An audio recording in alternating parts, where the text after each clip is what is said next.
شیعہ مذہب کے مجتہد علامہ باقر مجلسی وہ اپنی کتاب حیات القلوب میں لکھتے ہیں کہ آقا کی ولادت 17 ربیع الاول کو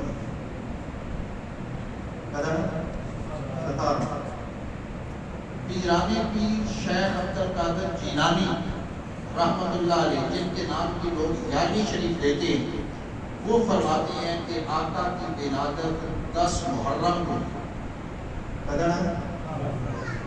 میں جو حوالے دے رہا ہوں میں ذمہ دار جماعت کا ذمہ دار فرد ہوں، ہر حوالہ دکھانے کا میں پابند ہوں۔ یہ ساری کتابیں میرے پاس موجود ہیں، وقت کیونکہ نہیں ہوتا اس لیے میں کتابیں لایا نہیں، لیکن اگر کوئی حوالہ دیکھنا چاہے تو میں حوالہ دکھانے کا پابند ہوں۔ پیران پیر شیخ عبدالقادر جیلانی رحمۃ اللہ علیہ فرماتے ہیں کہ حضور کی ولادت 10 محرم کو۔ چلیں ان سب کو چھوڑیے، ہمارے ان دوستوں کے جو بڑے بزرگ ہیں، اعلیٰ حضرت مولانا احمد رضا خان بریلوی صاحب فتاوی رضویہ کی جلد نمبر 26 میں مختلف اقوال حضور کی ولادت کے ذکر کرنے کے بعد آخر میں فرماتے ہیں اقول، میں یہ کہتا ہوں، میری تحقیق یہ ہے کہ آقا کی ولادت 8 ربیع الاول کو ہوئی۔ کس نے لکھا؟ اعلیٰ حضرت احمد رضا خان بریلوی صاحب، جن کے نام پہ یہ مسلک وجود میں آیا، ان کے مسلک کے بانی اعلیٰ حضرت وہ فرما رہے ہیں میری تحقیق کے مطابق حضور کی ولادت کب ہوئی؟ 8 ربیع الاول۔ علامہ شبلی نعمانی کے نزدیک 9 ربیع الاول، ملا باقر مجلسی کے نزدیک 17 ربیع الاول، پیران پیر شیخ عبدالقادر جیلانی رحمۃ اللہ علیہ کے نزدیک 10 محرم۔ یہ اتنا اختلاف کیوں ہو؟ صرف ایک کلمہ بندے کے لیے اشارہ ہی کرتا ہے۔ اگر حضور کی زندگی میں صحابہ کے ادوار میں 12 ربیع الاول کو جشن منایا جاتا ہوتا تو یہ اختلاف ہونا تھا؟ سیدھی سی بات ہے۔ اگر پہلے دن سے اب عید الفطر کب ہوتی ہے؟ یکم شوال کو، کوئی اختلاف ہے؟ عید الاضحیٰ کب ہوتی ہے؟ 10 ذوالحج کو، کوئی اختلاف ہے؟ کیونکہ شروع سے چلتی آ رہی ہے۔ اگر یہ بھی معاملہ شروع سے چلتا ہوگا تو اختلاف ہو۔ میں نے اختلاف ان بزرگوں کے حوالوں سے دیا ہے جنہیں لوگ بڑا مانتے ہیں۔ اعلیٰ حضرت احمد رضا خان بریلوی صاحب، پیران پیر شیخ عبدالقادر جیلانی رحمۃ اللہ علیہ، ملا باقر مجلسی، علامہ شبلی نعمانی، ان کے حوالے دیے۔ ہاتھ باندھ کے عرض کروں گا، اگر 12 ربیع الاول کو میلاد منانا، جشن منانا ضروری ہوتا تو اللہ وحی کے ذریعے اپنے محبوب کو بتا سکتے تھے کہ میرے محبوب آپ کی ولادت فلاں دن ہوئی ہے، اور آقا صحابہ کو بتا دیتے میری ولادت فلاں تاریخ کو ہوئی ہے، تو اختلاف رہنا تھا۔ آقا نے نہیں بتلایا، اللہ نے وحی کے ذریعے نہیں بتلایا۔ کیوں؟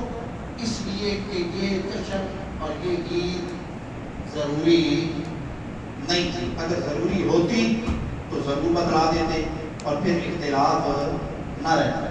آخری بات، حضور کی وفات کے متعلق اتفاق ہے، حضور کی وفات کے متعلق اتفاق ہے کہ 12 ربیع الاول کو ہوئی۔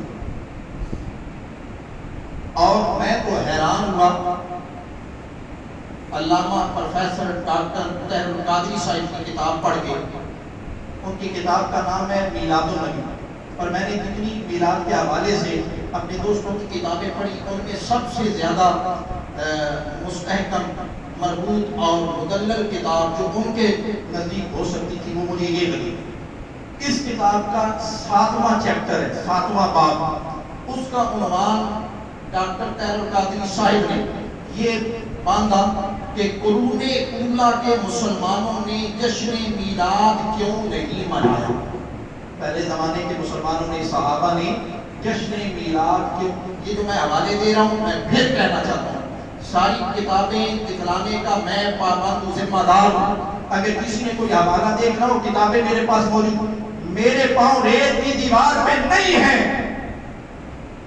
دلائل کی دنیا میں رہنے والا بندہ ہوں. تنقید اور اعتراض